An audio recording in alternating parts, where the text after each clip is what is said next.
This is a relay project. Real Talk starts right now.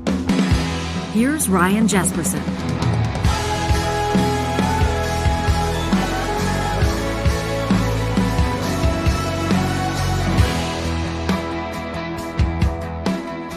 It is August 30th. Thanks for joining us. Thanks for making time for us. When you give us your time, that is the greatest gift you could ever give, and we appreciate it. Jesperson here with Hicks.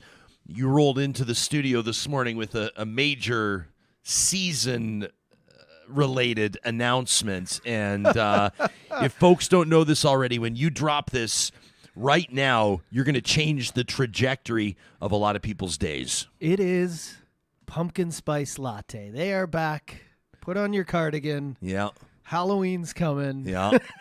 They call it PSL season, I think. Yeah, although it doesn't seem like it. We got a heat wave going on here. So. Yeah, we do. But pumpkin spice latte season, this sort of signifies the entry into fall, doesn't it? It does. We were out yesterday, lucky enough to be at a pretty special tournament. This is the Tee Up for Tots tournament that I host every year in support of the Stollery Children's Hospital Foundation. And this is the Stollery Children's Hospital. You've heard it on this show. You probably know.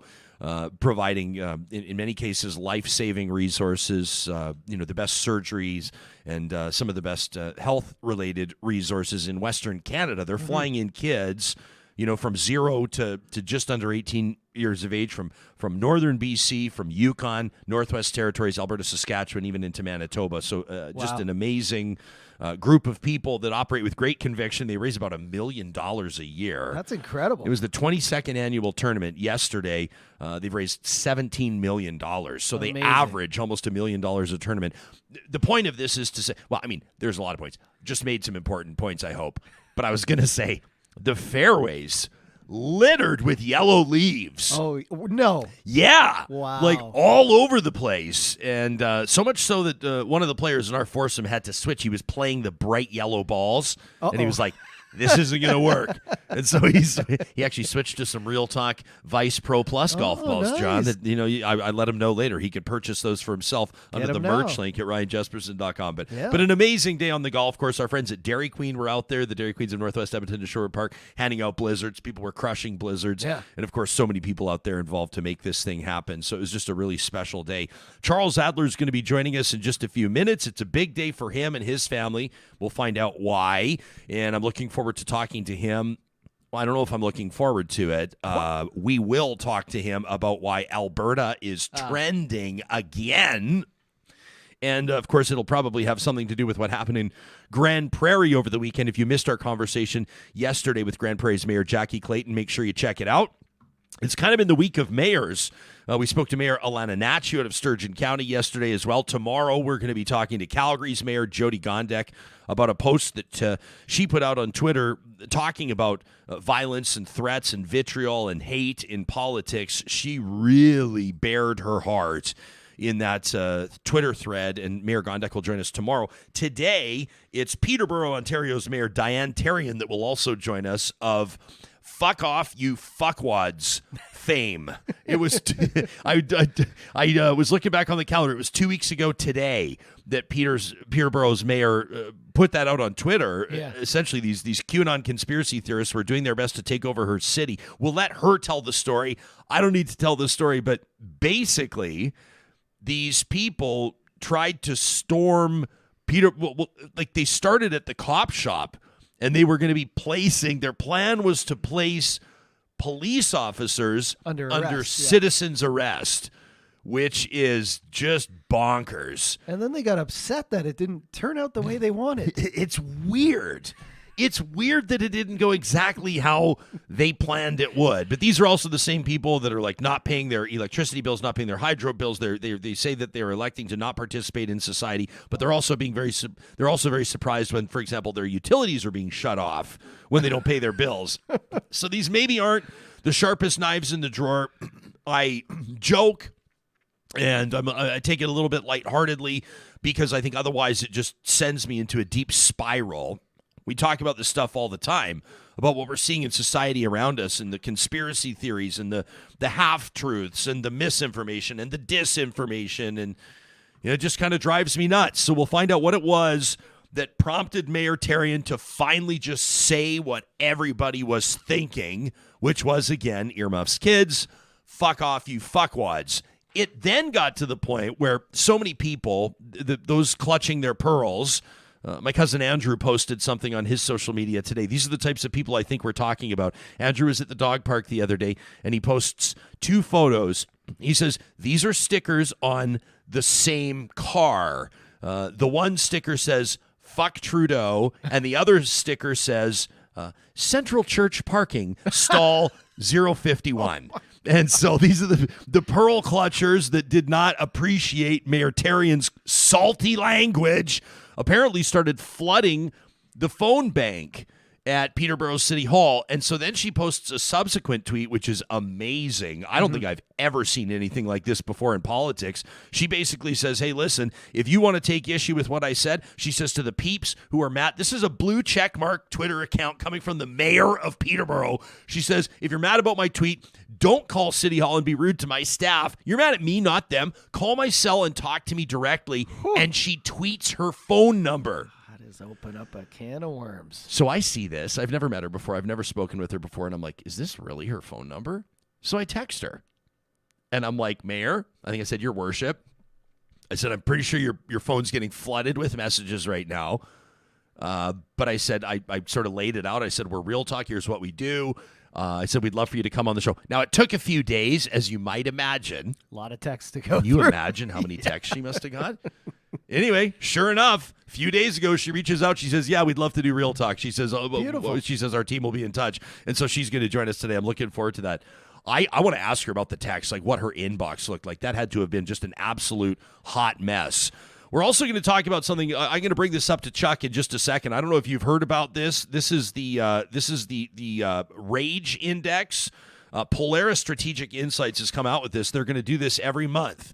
They've launched a new monthly Rage Index to gauge public opinions on Canadians' views about government, the economy, and current events. We'll get into that in just a second. Pretty interesting stuff. Before we get to Charles Adler, I want to remind you about our friends at Grand Dog Essentials Quality Raw Food. This is what we feed our dogs. So this, to me, is the endorsement that's got to mean the most. These are our furry family members, and we have seen their health improve. Both of them on different fronts when they started eating Grand Dog Essentials quality raw food. Moses, our 10-year-old boxer, he has the one type of food. Monroe, our 3-year-old lab, she has another. And we've been consulting with the teams at Grand Dog to find the fit that's best for them. You can check out their website right now at granddog.ca. That's where you can also place your order. You know, they deliver right to your door. They make weekly deliveries in Edmonton, in Calgary, and in Central Alberta as well. And when you sign up using the promo code REALTALK, they're going to knock 10% off your first time order. You can check out their supplements. You can check out their feed platters. I mean, they have all kinds of things, and also a whole lineup for cats too. If your family's a cat-loving family, maybe you got dogs and cats, Grand Dog could be a perfect fit for you at granddog.ca.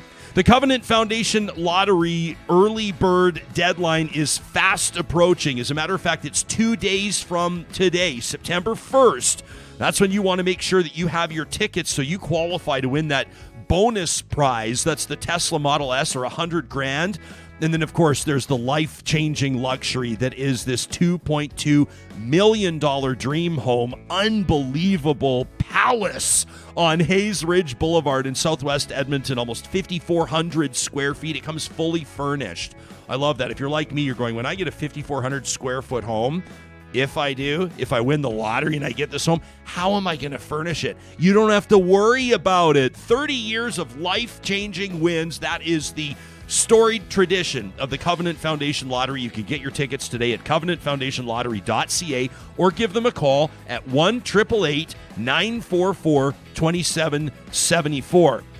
And a shout out to Real Talker Aretha Van Herk, who put this on our radar this morning. We want to wish a very happy birthday to Warren Buffett, legendary money manager, one of the richest people on planet Earth. Today, Warren Buffett turns 92. Says Genevieve Roche Detector, who posted this on Twitter. Warren Buffett's lived through world wars, depressions, and crashes and is still investing in the stock market while eating Dairy Queen. Yeah, that's right. Warren Buffett keeping it real, crushing Dairy Queen, 92 years of age today. You heard this story about him? No matter the wealth that he earned, no matter the money he made for his family and others, he always and remains living in the same place he always lived in. He's got this modest bungalow, doesn't have this crazy home. But of course, this guy's, if we didn't think he was smart before, the fact that we see him celebrating with Dairy Queen, that to me says it all. You can be just like Warren and visit the Dairy Queens in Palisades, Nemeo, Newcastle, Westmount, and Baseline Road today. That's the Dairy Queens of Northwest Edmonton and Sherwood Park. Our next guest, this day's a big day for him too. I don't know if he's a big Warren Buffett guy, but Charles Adler today, rocking his Real Talk Ryan Jesperson ceramic coffee mug. You're celebrating a big birthday today, Charles. 100 years ago today. My dad, my hero, my mentor, my savior, not trying to offend anybody who's religious. I'm just giving you the facts because facts mattered.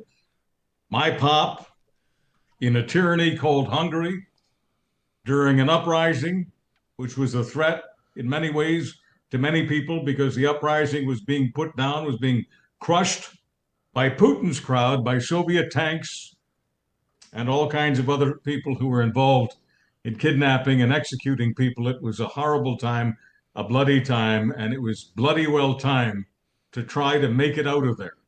And my dad put me, a 2.5-year-old child, into his backpack and headed with my mom to the border. And it was not a pretty sight on the way there, and it was not safe. Not the kind of safety we have in a free country like Canada. He saved my life, but most important because of all of the things we're talking about today. My father knew where the bright red line was between freedom and dictatorship. And no matter how many people who are whipped up on ideological nonsense, lathering it on day after day on talk radio, on podcasts, on blogs, everywhere they can be, YouTube, you name it, along with all the usual suspects who I call political hustlers, who keep trying to tell us that this is not a free country, that this is a dictatorship. My mind simply pushes back on that every day the same way. In the name of the Father, my father, Mike Adler, this is the promised land. This is a free country. This is our beloved Canada. Don't insult my country by calling it a dictatorship just because you want to raise money and defeat somebody in Ottawa. Don't you dare call this country a dictatorship, Mike Adler would say.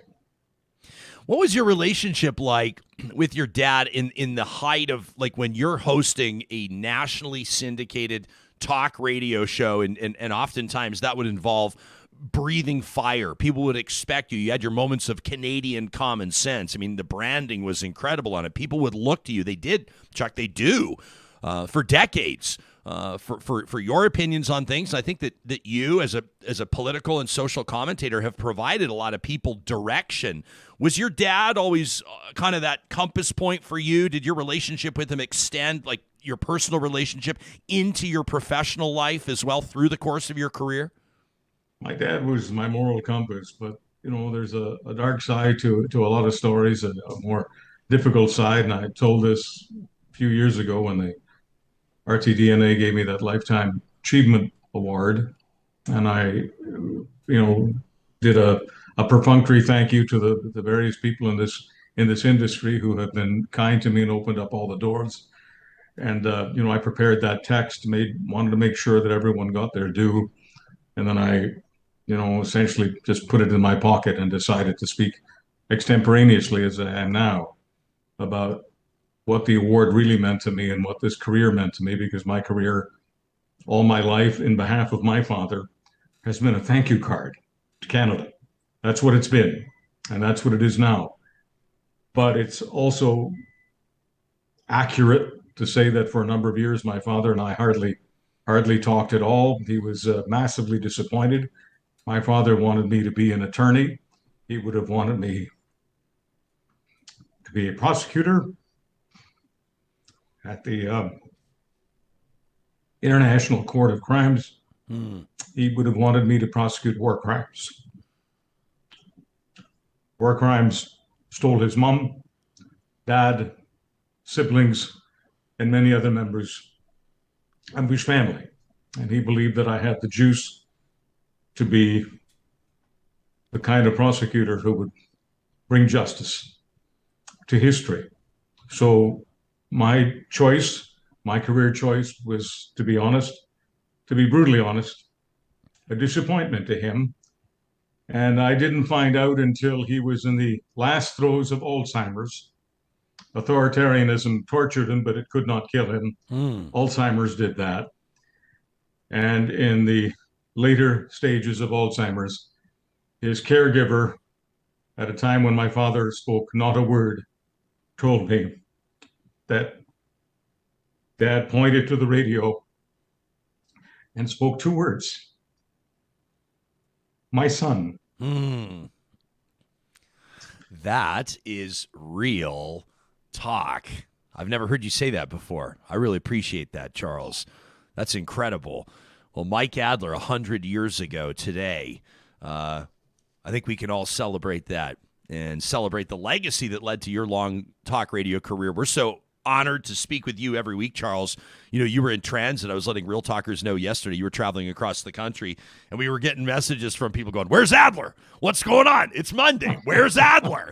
Because they wanted to know your take. I said, don't worry. I said, it's going to be no more than 24 hours. You're going to get your Adler fix, and I'm going to ask him, and I'm going to hand over the mic how you're wrapping your mind. I said yesterday in a tweet, I said, I'm still wrapping my mind around what happened at Grande Prairie City Hall over the weekend. This hulking goon, Elliot McDavid, approaches the Deputy Prime Minister, Chrystia Freeland, and essentially in a profanity-laced tirade, tells her to get out of Alberta, demands to know what she's doing in Alberta. And I think that the deputy PMs, we covered this yesterday, obviously. I think her staff responded remarkably well. We spoke to the mayor, Jackie Clayton of Grande Prairie, and she told us how she's essentially trying to mitigate the damage to her city's brand. Obviously, Alberta, like I said to Johnny when we launched the show today, Alberta is trending today, and not because we've got affordable housing or not because people want to raise their families here, but because of all the same reasons that it's been trending over the last little while. It's kind of an embarrassing time, quite frankly. But what do you make of what you saw now a few days later? First of all, get out of Alberta. She's born and bred in Alberta. She's from the Grande Prairie area. She's from Peace Country. She was coming home. That's what she was doing. But this person who I called, and yes, I make no apologies for it, I called him human wildlife. And I was surprised that Pierre Poilievre couldn't make what I would simply call an honorable, manly statement, adult statement. He wants to be prime minister. He's well aware that those people who most fiercely oppose Freeland and her government, those are the people that he's after. I'm not suggesting that this piece of human wildlife was a major supporter of Pierre Poilievre's, but it was time for him to say something. And he said nothing for hours and hours and hours and more than a day. He said nothing. Finally, when he did say something, he just said that the act was unacceptable, never mentioned her name, never spoke to him directly, went on to one of his rants about himself, and blah, blah, blah, blah, blah. So I simply said it in my tweet, like, because my assumption is that he can't speak like a prime minister because he's so focused on making sure that he nails down every single possible vote. So I, on my tweet, asked him, like, are you worried that some members, I'm talking about a minority of his membership, but are you worried about that some of your human wildlife won't vote for you? And of course, this has been turned into Adler thinks all conservatives Adler thinks all Pierre Poilievre supporters are human wildlife. Now, you're my witness to this, Ryan. A few years ago, when I asked Jason Kenney about all of those bozo eruptions and all of those eruptions revolving around race, revolving around misogyny, revolving around Islamophobia, I was referring to all of those, and I asked him why he was attracting those knuckle draggers. And his bunch then tried to turn it into, and I guess from a social media perspective, did turn it into Adler thinks all Albertans are knuckle draggers. Now, I am just so sick and tired of Alberta coming across as this constant, chronic crybaby. Alberta is a shining star in this galaxy of a promised land we call Canada. I love Alberta. I love Alberta so much, I want it to be an even larger star. I'd love for it to be the biggest star. Alberta gave me all my best breaks. And my best break from Alberta is called Ryan Jesperson. Oh, wow. Come on. I appreciate that. Thank you. I don't know how to respond to that, actually. I really appreciate that. Let me just say this. And again, it's kind of funny because I'm even doing what I'm about to make fun of right now. But like, I'm from Alberta, and people are going to rightfully reach out and say, why does that matter? Why do you have to clarify? Why do you have to say that? Why do you have to? It doesn't matter. But like, and then our family goes back many generations and blah, blah, blah, blah, blah. We've been here for a long time. So I think I've earned the right to say whatever the fuck I want about this place. And this place is like it's like the eccentric Russian on the hockey team, right? that all needs all the extra attention from coach, and he's not going to show up until the very last minute to put on his gear before warm-ups, and he's going to, you don't know, is he going to have a hat trick or is he not going to take a shot? Like you don't know. It's kind of the eccentric one. It's like the Alexander Semin of the team, right? And or we're like the girlfriend or the boyfriend that constantly needs to be reassured, constantly needs to be told that I care about you. You're wonderful. You're beautiful. You look amazing. Yes, but you haven't said it today. And you told your buddy that he looked, but you didn't tell me. Yes, no, yes, Albert. Yes, Alberta. Yes, no, yes. You're You're important. You're fabulous, and you're good enough, and you're smart enough, and doggone it, people love you. And it's the same sort of a thing, I think, with a lot of conservatives right now. And sure, we can poke holes in other political parties, but we're not talking about the other political parties right now because an ardent NDP supporter didn't verbally accost and lambaste the deputy prime minister last weekend. So that's why we're talking about conservatives. And it's like, why do you call this guy human wild? Like, what are we all here? It's like, why are you jumping to defend him? Like, to me, I always say this to people, when I see a threat to a political party, and that could be in manifesting itself in a leadership race, it could be manifesting itself in policy, it could be manifesting itself in election advertising, whatever. If it is damaging to your brand, you should be the one that's pushing back the strongest, not your opponents. And I don't understand that. I mean, to me, it's just like, this is part of the problem with the movement, a movement that's getting pretty darn comfortable sitting in opposition. And if it's me that keeps losing federal elections, I'm going to start examining a different approach. And I just don't see any difference in the approach here. Look, I probably wouldn't be as tough on the Conservatives. I know I wouldn't be as tough on them if I didn't think of the Conservatives as my political home for decades. It's heritage for me. And it bothers me what they've done to the party. The Conservatives, as I've said before, I grew up started voting Conservative in my early 20s, so I voted Conservative most of my life. And it was the party that was the most adult, in my opinion, the most rational, the party that believed in change for sure, without trashing tradition. So it was that sort of perfect Canadian kind of balanced approach. You don't trash tradition, but you do go forward incrementally and rationally. That was what the progressive Conservatives represented to me. Well, you know what they represent to me now. I mean, what is this aberration? And yes, because I have loved Conservatives, I speak truth to them. Same with Alberta. I love Alberta. That's why I speak truth to Alberta. And I understand, Ryan, where you're coming from. I'm just one of these people who treats people as equals. I mean, you love somebody, you love a people, you love Albertans, you tell them the truth. I'm not into this, what do you want to call it? Pampering and diapering. I don't treat Albertans as babies. I treat them as equals. And some Albertans push back. Oh, you can't possibly love Alberta. What? Because I'm not stroking all day long? I'm not a stroker. I'm a human being. A viewer by the name of Plain Power is on our live chat right now and says, I've always wondered why Alberta feels to be so special in Canada. Like, why do politicians push that narrative? And it's, Alberta's a special place, but guess what? So is British Columbia, and so is Yukon, and so is Nova Scotia. Nova Scotia is stunning. So is Prince Edward Island, so is everywhere else.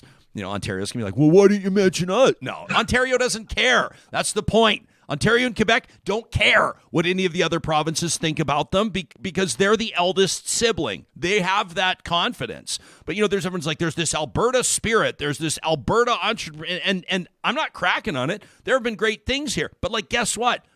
It's the same thing in Saskatchewan. And it's the same thing in Manitoba. Like, farmers in Alberta don't work harder than farmers in Saskatchewan. It's the same deal. Like, what I honestly, and I'm with Plain Power, like, why do politicians push the narrative? Well, some of them do. And it might be the Conservatives because they know that that's where, obviously, where their seats are. It's where the majority of their seats are. But it's also the safest spot. Jean Charest was on the show last week, and Jean Charest says, he goes, I don't know why Pierre Poilievre's spending all his time in Saskatchewan. He's like, he's already got all the seats. But Brian, please don't leave this out. I mean, the most important thing to Stephen Harper when Stephen Harper was leader, outside of political power, seats, was money. I mean, he sat on the board. He still sits on the board of the fund. And he wanted to make sure that the party always had lots of money because they needed lots of money to run ads, most of them negative ads against Trudeau, against Ignatieff, against Dion, against whatever it is that they were running against. And the Conservatives, especially Stephen Harper's Conservatives, are always about running against somebody. Now, these days, of course, they're running against Justin Trudeau. They've been running against Justin Trudeau for years. My take on that is pretty simple. If they had not spent all of their political capital simply wailing on Trudeau, I think they might have had much more success because, there's a law of diminishing returns that kicks in.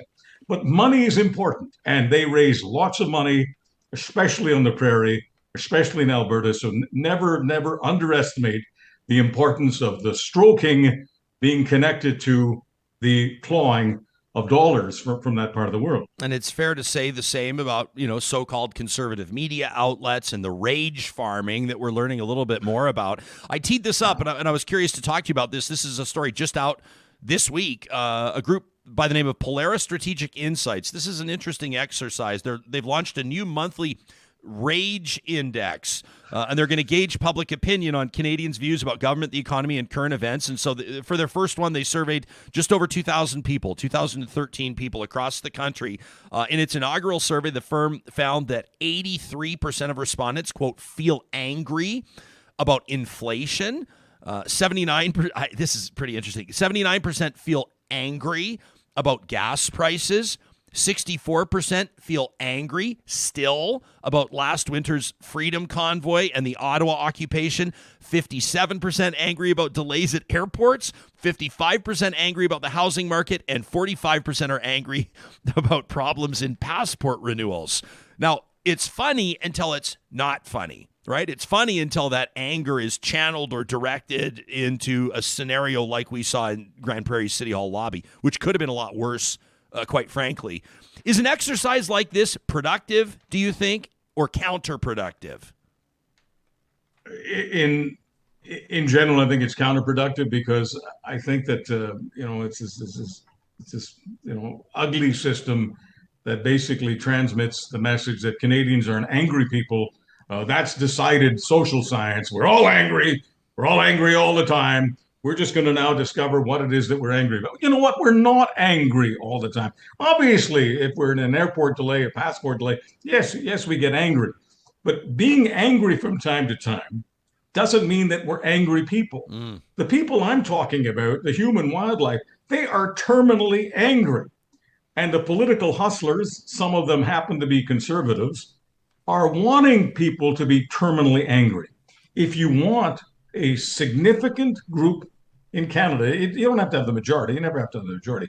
But if you want to keep a significant group, hundreds of thousands of people in Canada, terminally, chronically, pathetically angry, that force will do things that have been done in many other countries not called Canada. We've got this complacency here. Oh, what happened in Europe, what happens in Asia cannot possibly happen to us. Want to bet? The reason it does happen in many of those other countries is because you do have hundreds of thousands of people perpetually angry at somebody or some religion or some color. It's ugly. We know what it looks like. It can happen to Canada. We have elements of it in Canada. We certainly have elements of it right now. And to have organizations that want to inform us, because it's always about just, hey, we're just trying to inform you. Basically, for organizations to create the notion that this is a chronically and perpetually angry country is simply not true. But if we want to play that game, it will be true. More and more people will be angry all the time. And when you're angry all the time, when you're raging because you've been rage farmed like a crop, bad things happen. Charles Adler, Lifetime Achievement Award winner with the RTDNA, an Emmy Award winner. You can catch him typically every Monday, unless he's in transit here on Real Talk. Amazing to see you again, Chuck, and we'll chat soon. My apologies yesterday. I couldn't talk to you because I was leaving on a jet plane. I had a Peter, Paul, and Mary moment. Sorry, my friend. Okay. Charles Adler. Give him a follow on Twitter at Charles Adler. Luke on our live chat says, growing up here, Alberta. And by the way, this is not piling on Alberta. I don't know why I feel like I have to always offer the caveat. We're just having real talk, right? This is where we come to have real talk. Luke says, growing up here, Alberta's vibe was never about playing the aggrieved victim. It was a silent, steady, hardworking strength. And that has markedly changed in the past decade. I mean, you could look to the legacy of Peter Lougheed. I think almost consensus opinion. I mean, that's not fair to say. I can't say consensus, but a lot of people would argue that Peter Lougheed was the greatest premier that Alberta's ever seen, the greatest representative at that level of government that Alberta's ever seen. And he went toe-to-toe with Ottawa quite successfully, quite frankly. But it was a different vibe. It was a different vibe than now. Maggie says, I've been in Alberta 12 years. I'm still trying to figure out why so many think we're more special here. I still haven't figured it out. It's a beautiful place, but the whining is something else. And if I know my fellow Albertans, a whole bunch of you are going to be going, well, that's not us, right? There's a lot of people right now. You see a lot of tweets. I don't know if you're seeing them, John, but Twitter in particular, but even people posting on Instagram and then people in real life that are seeing some of these stories that are making national headlines. They're saying this is not like Jackie Clayton, the mayor of Grande Prairie yesterday, was trying to do that to the best of her ability. Sure. She's like, this isn't my city. Like, it is my city, but that is not representative of my city. And there's a lot of people, I think, trying to argue the same for Alberta. 100%. I mean, I left. I lived in BC for like 7 years, and I thought, hey, yeah, it's a better place than Alberta. I went back for a year and came back. I love Alberta, the people, the culture, the lower cost. The opportunity. Sure. Yeah, I was just going to say the opportunity, but yeah, the cost is part of it. But that's another reason. I don't know why people are complaining. Taxes are low. I mean, and these things they're complaining about are, like you said, are not just happening in Alberta. They're happening across Canada. So it's not, Yeah. Hawes says everybody's angry. Nobody's willing to compromise. Marie says, born and raised here. Never have I been so embarrassed as I am lately. Mark says, I'm proud to be born and raised in Alberta, and I've never been ashamed. Joe says Mayor Clayton's wrong. That is her city, and that is Alberta. You can let us know what you think. I know sometimes it's like, you're in more of like a live chat vibe, or you want to hit us with a quick note on Twitter, and sometimes you want to take a little bit more time and send us an email. You can do that to talk@ryanjesperson.com, and we sure appreciate everybody that takes the time to lay it out for us and let us know exactly where you're at upon due, thoughtful consideration. We're going to get to Peterborough's mayor in just a second. I wanted to remind you about this $40,000 interest-free loan that the feds have available right now. This is the Canada Greener Homes Loan, and our friends at Kubi Renewable Energy are ready to turn that opportunity into panels on your roof. 40 grand interest free to get your home closer to your sustainable energy goals. Now, why Kubi Energy? Well, they're proudly headquartered in Kamloops, BC. In Edmonton, Alberta, they're doing installs, commercial, agricultural, residential, industrial across Western Canada. Their installers are Tesla certified. And of course, they're journeymen or apprentices, so you know the job is getting done right. You can check out some of their work. If you want to see their projects, you want to see how clean these installs are, go to kubienergy.ca. That's where you can also learn more about the Canada Greener Homes Loan, and you can get your free quote today at kubienergy.ca. Our friends at Park Power are our friendly local utilities provider, and they understand, I'm talking about some of this anger, the angst, the ire that Canadians are feeling with increased cost.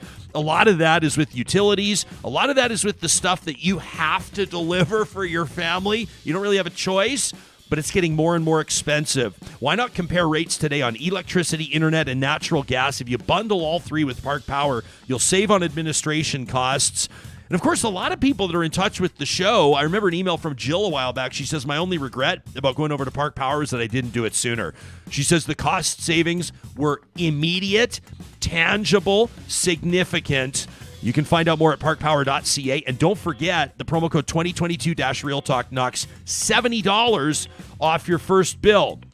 Our friends at Freeland Brothers have a great new opportunity coming up over these next couple of weeks. These Healthy Insight events are starting again in September. You can get all the details at Freeson.com. That's FRESON.com. Every month till the end of the year, Freeland Brothers Edmonton, Freeland Brothers Fort Saskatchewan are hosting experts in their field, sharing their knowledge on ways to gain a better understanding of our bodies and how we can support our bodies to be the best they can be. So $25 a person for a ticket, includes a glass of wine, the best charcuterie spread you've had, trust me, as well as 15% off Freeland Brothers Healthy Choice or Health and Beauty departments during that evening. Book 2 or more tickets, you'll earn 10,000 smart shopper points. That's $10 in your pocket. Bookings are now open at Freeson.com/Healthy Insight. The first event coming up in Edmonton on September 7th.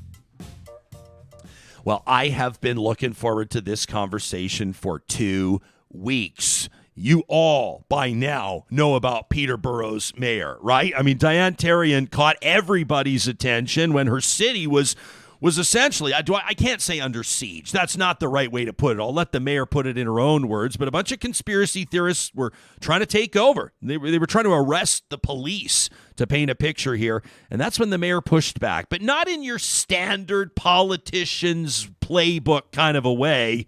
She took to her Twitter account, and 2 weeks ago today, pushed this out. This is the tweet from Peterborough's mayor that got everybody talking. She says, people have been asking me to comment on the events of the past weekend in Peterborough. I hate giving airtime or the spotlight to these imbeciles. Here's my comment. Fuck off, you fuckwads. Mayor Diane Therrien joining us live this morning. Thank you for making time for us. Everybody wants to talk to you these days. Welcome to Real Talk. Yeah, thanks for having me. So what the backstory here, for those that aren't necessarily 100% familiar with it, this is QAnon, and they're trying to take over Peterborough. Yeah, I mean, Peterborough's seen a lot of sort of, convoy, anti-mask activity in the last couple of years, and certainly everybody is kind of on edge because of the pandemic, and it's been a long couple of years. But then 2 weekends ago, it was a bit of a different flavor in terms of the folks that were coming in. It was the really insane conspiracy theory QAnon people who came to Peterborough, and leading up to it, they're the people that were organizing this event. They basically were like, we're going to go to Peterborough and we're going to place the police under citizen's arrest. Right. Which is just that's a very American thing. They wanted to arrest the police and then turn them over to U.S. Marshals. So this is how, wild and delusional these people are. So they came into town and, congregated in front of the police station. The police then, had to call, all the resources that we need to actually have out in the community, in the city. They had to call in off-duty officers. They had to call in all hands on deck. So that prevented people in our city that actually pay for those services and need those services. They weren't able to get help from the police because the police were caught up dealing with these fuckwads outside of the police station. Yeah. I love it. It's just now, and you haven't technically trademarked it, but you have stamped the phrase on T-shirts, and on Dean Blundell's website, you're actually selling these now, not for profit, but you're selling them for charity. Did you? I suspect that you anticipated that using such salty language, so to speak, from the mayor's official account might get everybody's attention. But did you expect this to become an international story like it did? Absolutely not. I mean, people that know me know that that's kind of how I talk generally. I mean, I don't talk that way when I'm sitting around the council table. I don't talk that way when I'm, cutting a ribbon for the new primary school. Right. There's a time and a place, and Twitter is like the time and the place if you're going to, throw out some salty language. And the thing is, we've been dealing with this kind of nonsense for so long, and these people don't respond to normal conversation. Like, they're not going to respond to, here's some scientific facts, let's have a scholarly debate. That's not going to work. They're the ones that started driving around with the fuck Trudeau flags and stuff. So for them to now be outraged that I use that kind of language back at them, it says a lot. It says a lot about their character. But sometimes you just need to be blunt and direct, and I've kind of always operated that way. I think, from the response I've gotten, it seems like a lot of Canadians wish more politicians would speak that way when required, because enough is enough. And these people, again, are causing harm to the city of Peterborough. They're doing it to other cities too. We've seen it in Ottawa and Windsor and across the country. And they, so what I've been saying is, like, treat them with the amount of respect that they've been treating your community. They've been treating the city of Peterborough with zero respect. So for me to tell them to fuck off, that's just, if, respect is earned, not given, right? So if you're going to come here and be disrespectful to our police, to the residents of the city of Peterborough, don't be surprised when you get that kind of treatment back. I was talking to Mayor Jackie Clayton from Grande Prairie, Alberta yesterday, and obviously I'm sure that you've seen the video of what happened in the lobby of their city hall with the Deputy Prime Minister, Chrystia Freeland, accosted by this guy. And I asked Mayor Clayton if she figured that this climate and kind of this tension, and I guess an extreme example of that would be the QAnon and their self-appointed Queen of Canada, and it really is kind of a next level of weird. I don't think it's fair to say there's QAnon in the Freedom Convoy, but I think there are a lot of QAnon people in the Freedom Convoy. I think the Venn diagram certainly overlaps. But I asked Mayor Clayton if she thought that this was like a new phenomenon, or are we just seeing it more because of social media? You've not been in office forever, but you've been in for several years, long enough to have had your finger on the pulse of Peterborough. Is this kind of a new development? Did you see it brewing for a while? Where did this come from, do you think?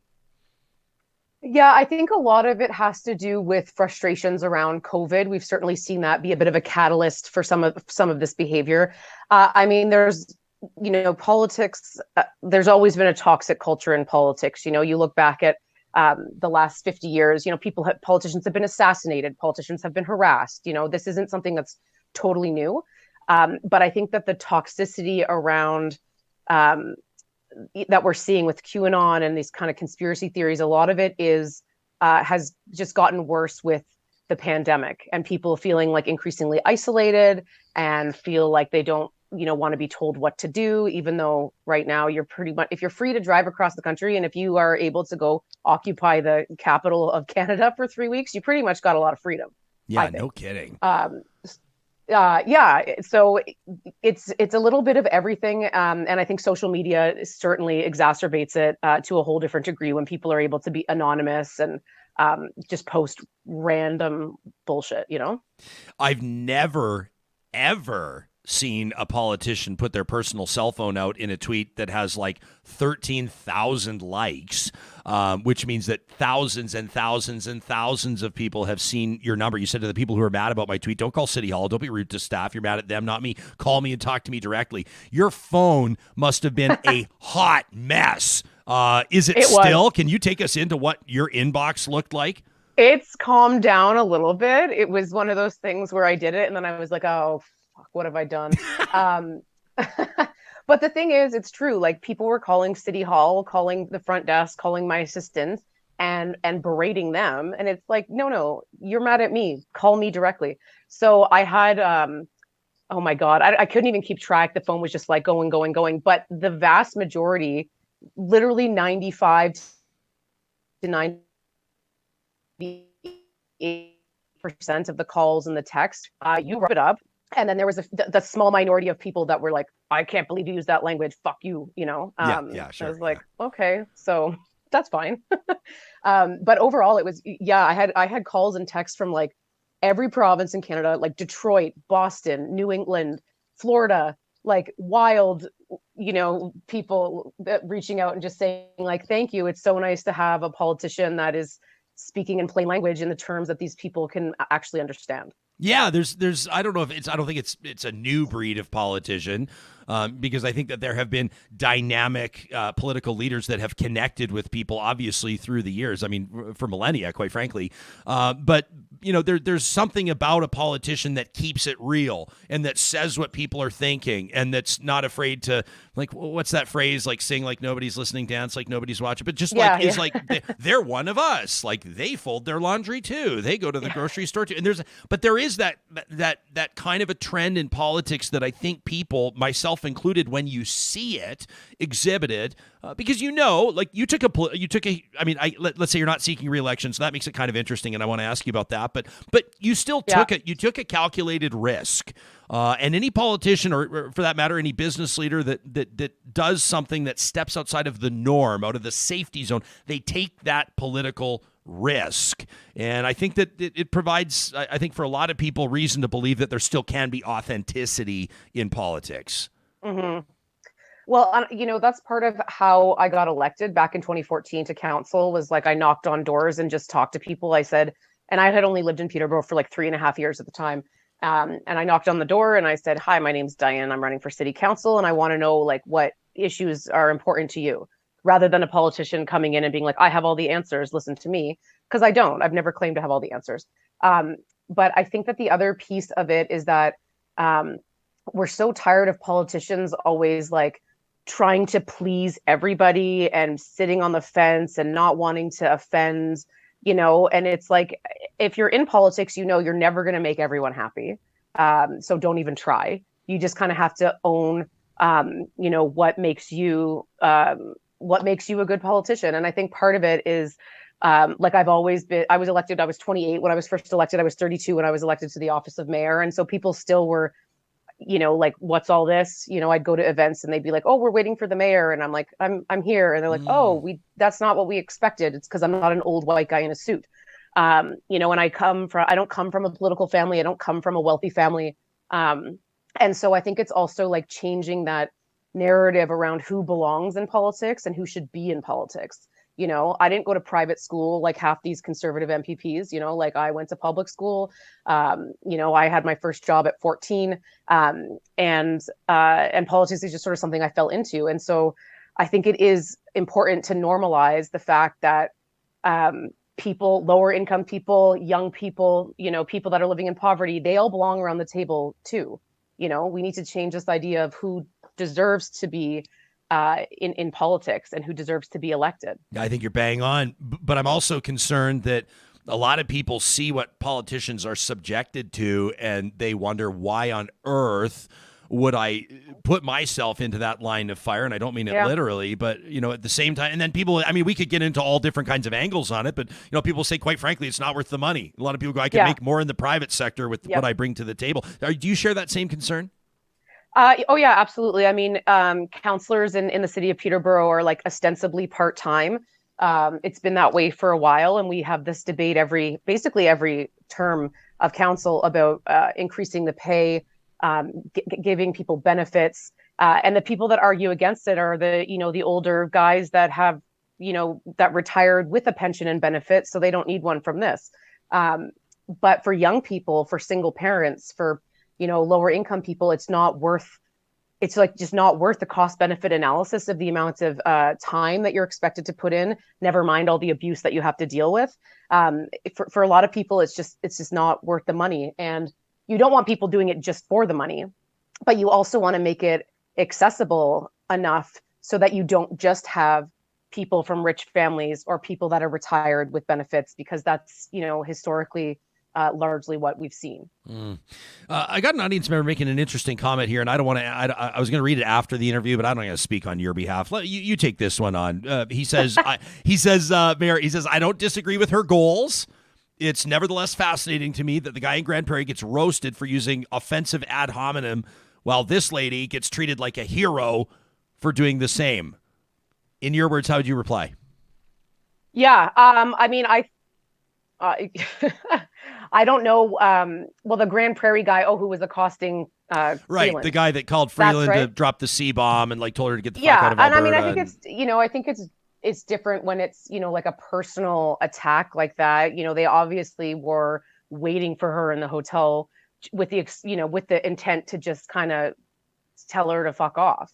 I was speaking out of frustration for my community, and it was basically like under not under siege in that sort of way, but again, all of our police officers and first responders were tied up dealing with this nonsense in front of the police station. So that means that people that are calling domestic violence calls, mental health calls, break-in enters, all of those were going unresponded to because these people were using all of the resources that our city has, which are limited anyways.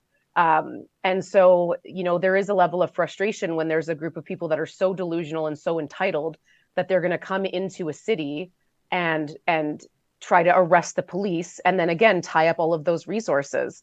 I wasn't talking to a specific person. It was the general, the general group that is so entitled that they don't care about anybody else but themselves.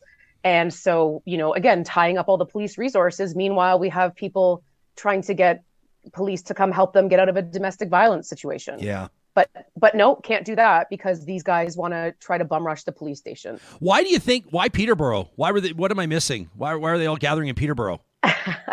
I don't know. I mean, this Queen of Canada lady has been doing, I think, like a cross-country trip. It must be nice to have that amount of time and freedom and I guess money that she's scamming off of her followers.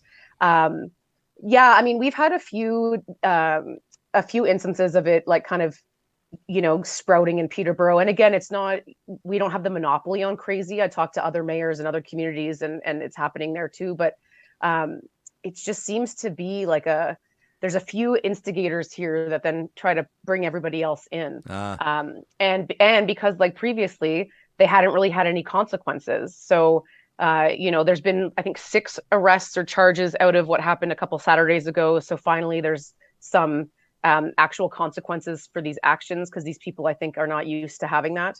They act like they've never been told no before in their life. Yeah. Yeah.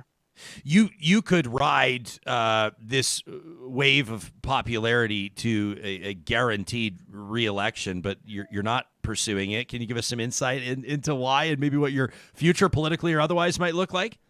Yeah, I mean, I sort of fell into politics. It's not something that I ever expected to do when I was younger. And in fact, when I first ran for council, my family was like, "You're running for politics? Like, you hate politics. You hate politicians." You're like, that's why I'm running.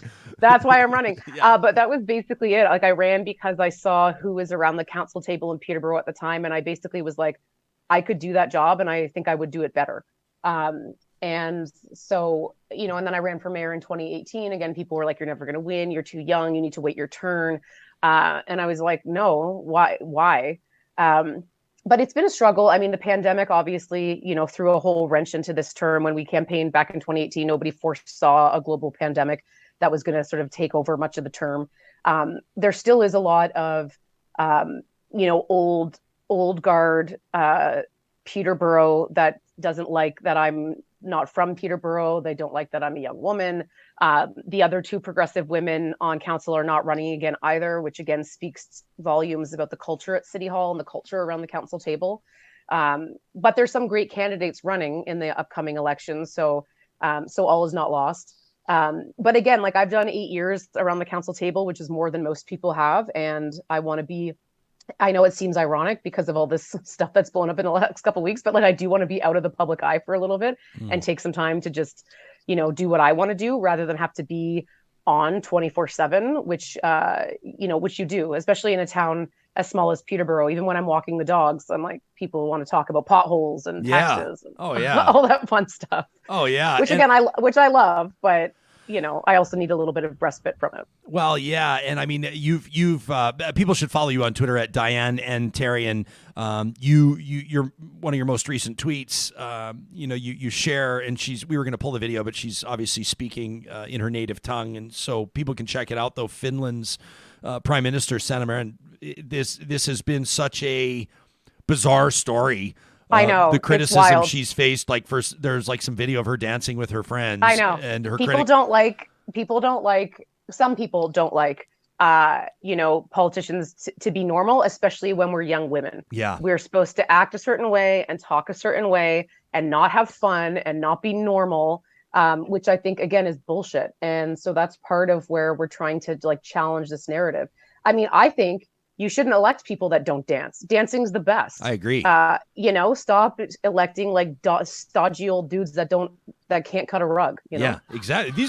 Johnny loves it. Do you agree though, Johnny? I agree. As a DJ, 100%. Yeah. As a DJ, he endorses this message. I love it. You're crushing Red Bull while we talk, Mayor. You are crushing a Red Bull. Same I know. cloth as we are. We love it. We love it. But these are people that are forming policy. These are people that are shaping the direction that society moves. Obviously, they should be relevant and plugged in. And, what I mean? I just think that what I'm saying is so obvious. And the thing is too, when you only have people around the table that are, from rich families that have, never had to work for minimum wage or wait tables or whatever. This is what we see in Ontario with the provincial government. You don't have anybody around that conservative table that's ever been on social assistance. So no wonder they keep cutting social assistance, and no wonder they don't care about removing the rent cap. So until you have people that have that lived experience, you have people making decisions, even though it's not going to impact their lives. Yeah. They'll give themselves a raise and a housing allowance and all that kind of stuff. And at the same time, they're going to say, oh, you can survive on, $1,500 a month on social assistance. No, you fucking can't. None of those guys could if they tried, So we need people in politics that know what it's like to be poor, that know what it's like to, have to, work multiple jobs just to survive, single parents, people of color, all that kind of stuff. We need more of that in young people. I'm just waiting for Gen Z to take over. I just want all of them to come in and make it all equitable and queer and cool. That's it. Equitable, queer, and cool. That's a good hashtag. We had our municipal elections just a relatively short time ago. I guess about a year ago now, something like that. It'll be a year ago this fall. And while these campaigns weren't necessarily successful, I interviewed some really, I'm talking 18-year-old candidates, and the perspectives that they gleaned already. I was just an idiot at 18. If I tried to run an election campaign, it would never have been taken seriously. But it's really, it was just really encouraging, and we don't necessarily see eye to eye on every one of their policies, but that's kind of the point. And I really appreciate that that engagement. Let me ask you this really quickly. It's as we're speaking, it's Tuesday, August 30th, which means tomorrow in your city of Peterborough, it's International Overdose Awareness Day, and you and I have never had a chance to speak before. So obviously there's different levels of government that factor in, and we see different initiatives. But where's your head at with regards to Canada's opioid crisis? What have you done, or what do you hope to do in Peterborough, and what would you like your fellow Canadians to be thinking about? Yeah, that's a great question. So we did a flag raising last week at City Hall, and then actually at the police station was the first, I think the first in Canada police service to acknowledge Overdose Awareness Day. So we've been, making a lot of headway on that front, and our acting chief of police has been for, I think, almost 20 years. He's been one of the main police officers that's been leading the curve on trying to destigmatize and to try to help with help drug users get help and get assistance. So there's a lot going on. And we, Peterborough has one of, unfortunately, the highest overdose rates in the country. We have a consumption and treatment site that was set up, I want to say maybe not 6 months ago, time's flying, but it's been operational for the summer. So people can actually go use in a safe place. My office funded naloxone kits for a lot of our downtown businesses. I continue to advocate and work with the health unit on a safe supply. Really, we need the feds to kind of step up on that. And then also, continuing to advocate to the province for proper rehab and detox facilities, because we don't have really any in Peterborough. And if somebody wants to get clean and they're told, oh, you're on a wait list for 6 months, well, that person's not going to get clean. They need that help now, because, you know, if you're going to wait 6 months, a lot of those people are going to die. And we've seen a lot of people die. And so the shirts that we're selling through Dean Blundell, the proceeds go to PARN, the Peterborough AIDS Resource Network, which does a lot of help with outreach and help with IV drug users and other folks. And so that money's all going to help people right on the front lines, which is great. We've got a audience member here, Lauren, who simply says, "This guest must return." And so we will we'll try to lock you in. Maybe when you announce your re-entry to politics, there you go. With plenty of time away to relax and recharge your batteries. A little bit of a hint, Mayor, would it be at a provincial or a federal level? Have you made up your mind yet where you'd go? I have not, no. Yeah, well, you'll be the first to know. Thank you very much. I'll hold you to that. I would expect that your services, your enthusiasm, your experience, your dynamism, and everything else would be in high demand and a great asset to any party. In all seriousness, Mayor, I didn't think you were going to text me back. I'm so grateful that you did. I was like, my text, I tried to like not bury the lead. I was like, we're legitimate. Yeah. We're a news podcast. But in all seriousness, your team's been a delight to work with, and we're grateful for your time. Thanks for doing this. Thank you so much. You got it. That's Peterborough's mayor.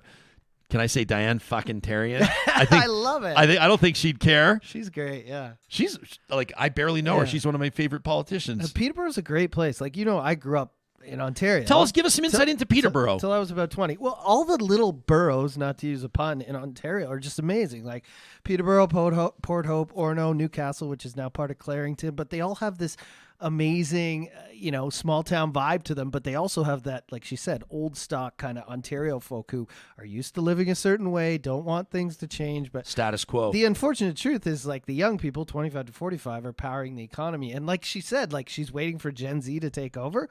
Like, why not? Why not, invest and like lift up the youth? Because like when I retire, I don't know about you, like I still want to have a say in things, but I want to lean back and let other people, like the young folk, I want them to be set up and running things. I don't want to have my foot in the pile trying to kick around and push people down. So when she was saying, I want Gen Z to take over, what was the hashtag?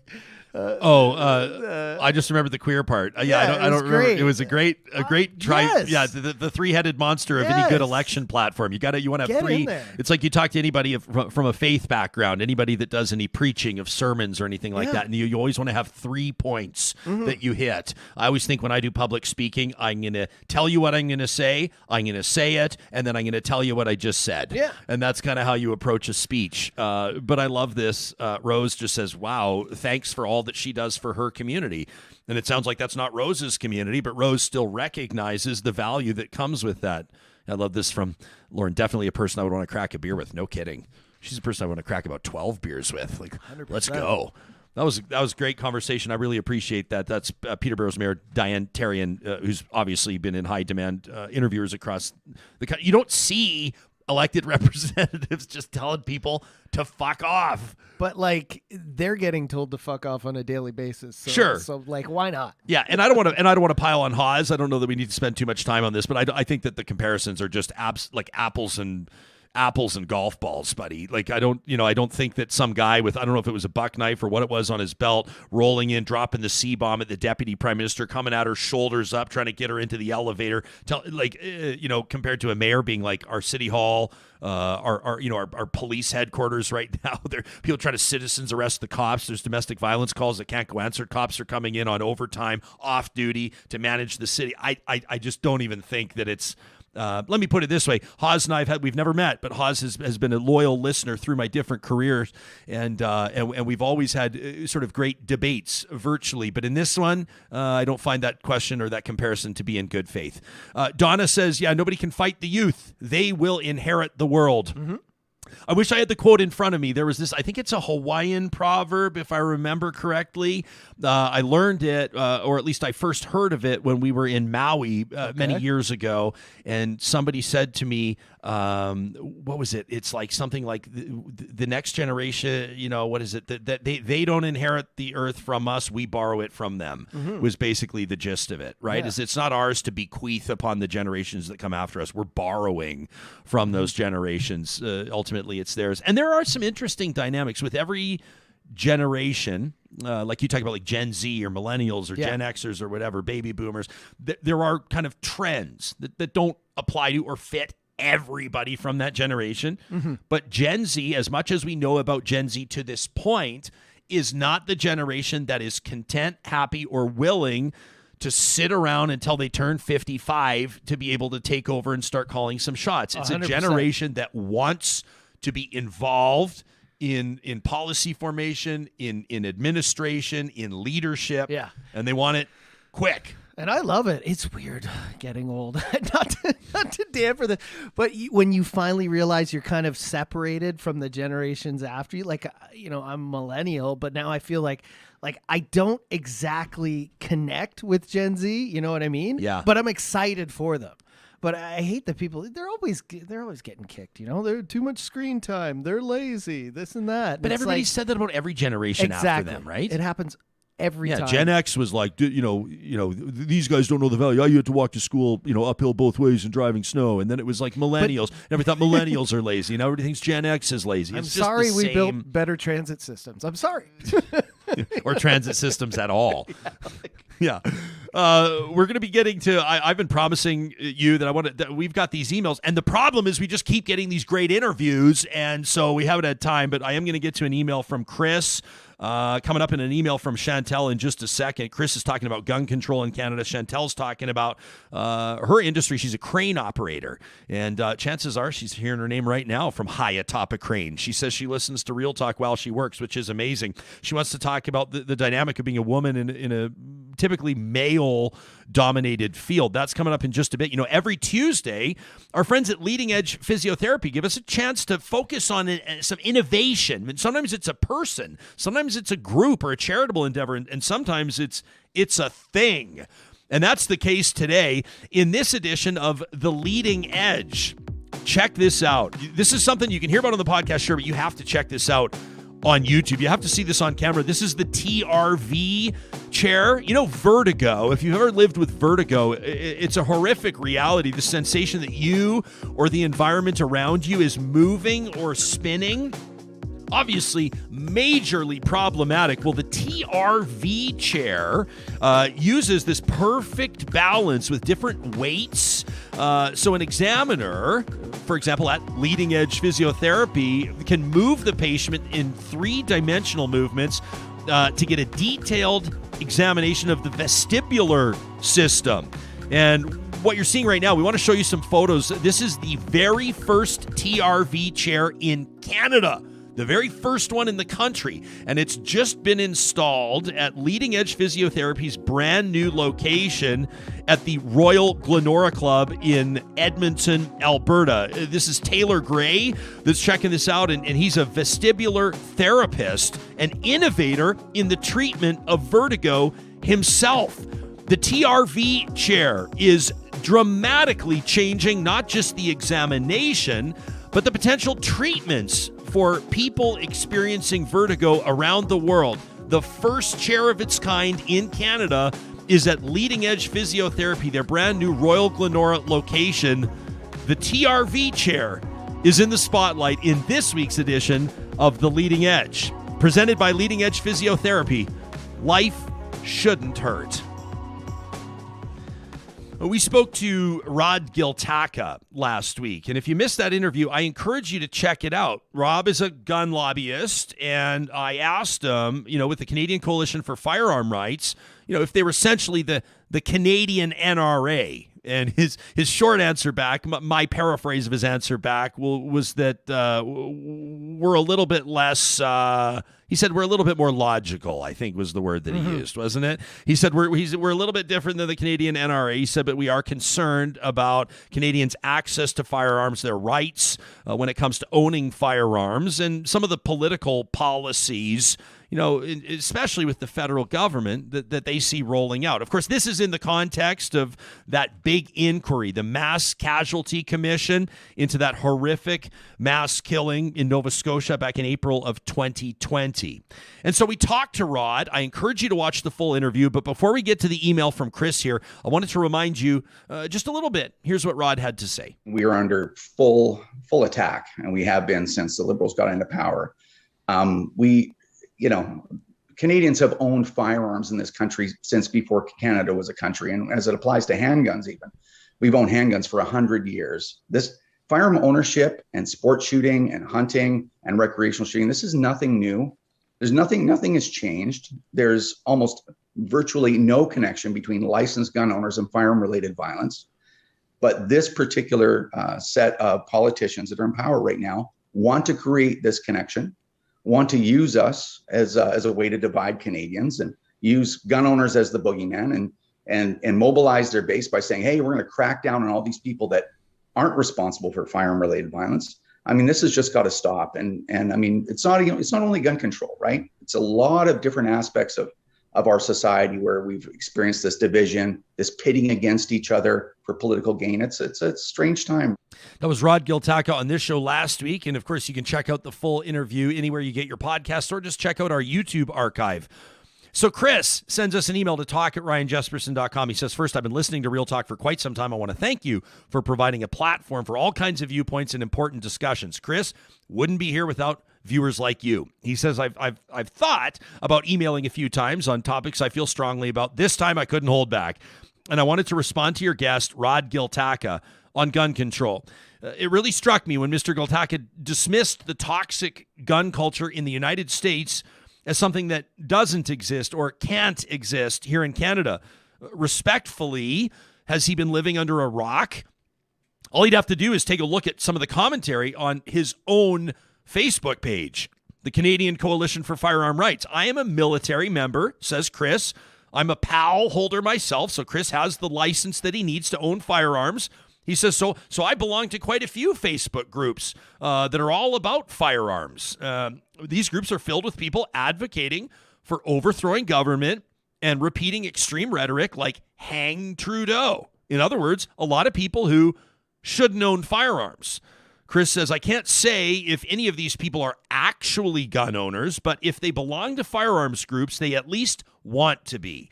And this is exactly why we need strong gun control. Our culture is not that different than American culture. What is different is our laws. And Mr. Giltaca pointed out that we don't have problems with law-abiding gun owners, and he's right about that. The reason for that is our relatively strict gun laws. And sometimes those laws need updating to make sure that they continue to work. Chris says, now I certainly understand the frustration for law-abiding gun owners, worried that their hobbies will be interfered with. But I don't think that our hobby needs to trump public safety. Let's make sure that our gun culture in Canada continues to treat guns as tools and not as weapons. He says, thanks again for the show. It makes my drive to work a little more thought-provoking. That from Chris. Thanks so much. And we got a great email here from Chantal. This was on the heels of Lisa Laflamme's unceremonious dismissal from CTV. That story continues, remains in the news. You just like the CTV executives just digging themselves deeper and deeper on this one. Chantal says, I can't get enough of the Real Talk podcast, in all caps. She says, I want more. She says the chat about Lisa Laflamme and having Senator Paula Simons on the show to talk about the struggles and the harassment that women deal with at work. Boy, did that resonate with me. Chantal says, a little bit about me. I grew up in a small town, playing sports with the boys. I love the outdoors. I wear baseball caps. I was sexually abused at the age of 8 numerous times. But at this point, as an adult, I'm a stronger and better person from all of my experiences. Now, luckily, I grew up with a loving and supportive pair of grandfathers, my own dad, and 2 brothers. And when I moved to the city many moons ago, I started in one of the non-traditional jobs for women. I've been with my current employee for 6 years now. She says, I'm not going to mention the company because I don't want to make things worse for myself or lose my job.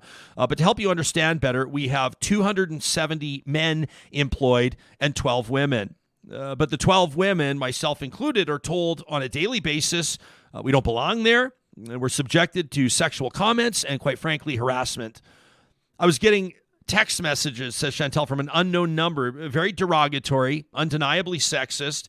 After Human Resources sent my phone for a forensic examination in Vancouver, found out it was a guy from work, the company refused to discipline this individual and told me to toughen up and, quote, stop being a delicate flower. The nerve. She says, now I'm not going to leave the company because it's got good benefits. The pay is fantastic, and I'm absolutely doing what I love. I'm a crane operator. I'm so extremely grateful growing up in the environment, the family that I did, and I remind myself daily that there are amazing men in the world that advocate for women, and it's important that we have platforms like this where women can have a voice and advocate. I listen to your podcast. She says, I listen to Carrie Dahl's podcast as well, former broadcaster in Edmonton, a good friend of mine. Carrie's amazing. She says, well, I'm up there operating the cranes, and it's very encouraging and refreshing to be able to see beyond this company. And to be able to see that there is hope, not just for me, but for anybody that's struggling with sexism. Chantal says there is good and bad in every race, culture, religion. Let's all be more kind and loving to everyone. She says, hats off to the real talkers out there that are making a difference. And thank you for hosting these important conversations.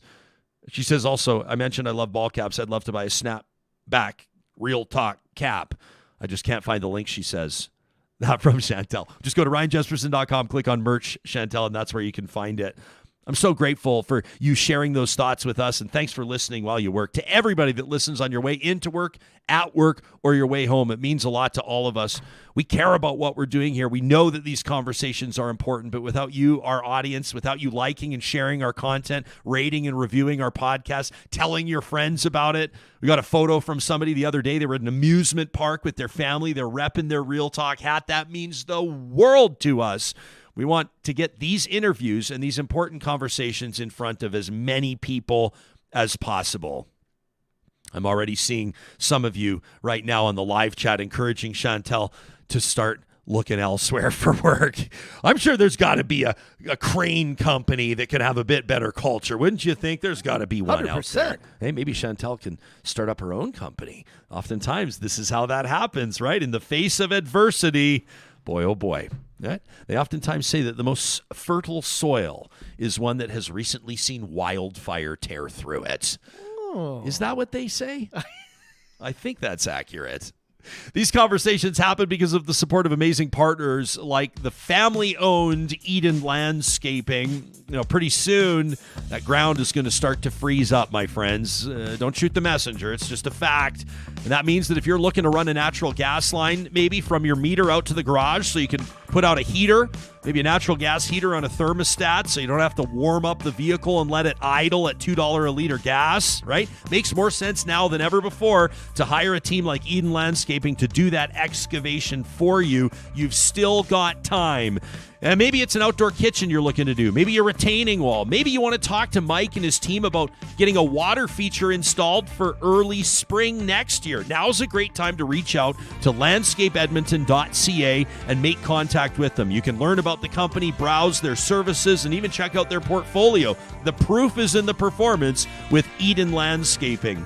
If your family's looking to upgrade your ride, don't forget right now, St. Albert and Sherwood Dodge have Canada's most decorated truck.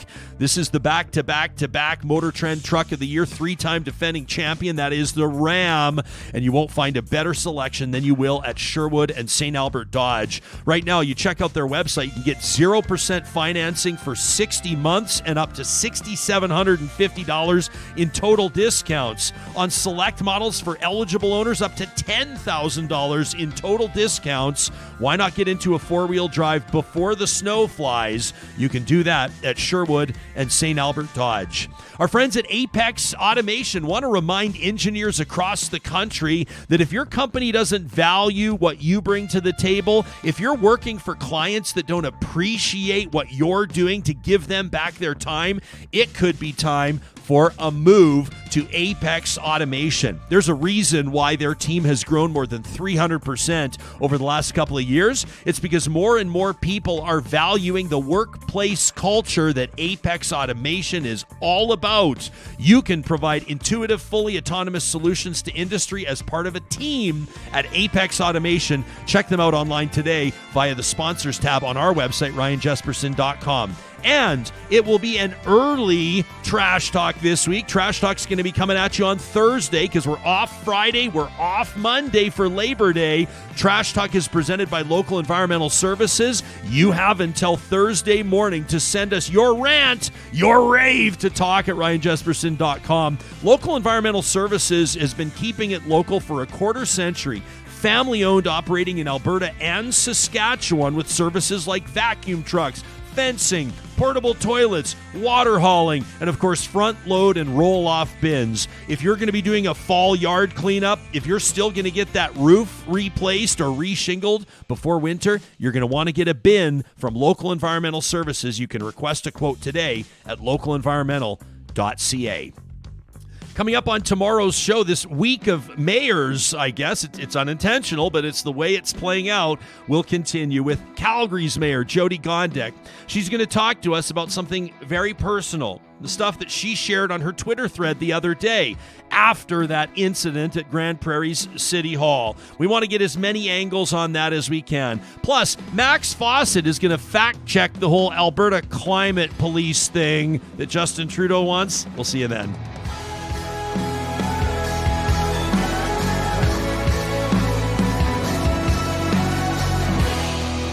Real Talk is hosted by Ryan Jesperson, executive producer Josh Dunford, technical producer John Hicks, general manager Katie Cook-Chivers, account coordinator Lawrence Derlego, human resources Lena Shepard, website design Mike Johnston, voiceover by me, Carrie Skelton. Real Talk's editorial board is Supriya Dwivedi, Ahmed Ali, Brandy Morin, Ann Castleman, Corey Hogan, Harman Kandola, Catherine O'Neill, and Chris Henderson. Member Emerita, Julie Rohr. Real Talk is recorded in Edmonton, Alberta on Treaty 6 territory, the traditional and ancestral territory of the Cree, Dene, Blackfoot, Saulteaux, and Nakota Sioux, home to the Métis settlements and the Métis Nation of Alberta. Real Talk is a relay project. For more, check out ryanjesperson.com.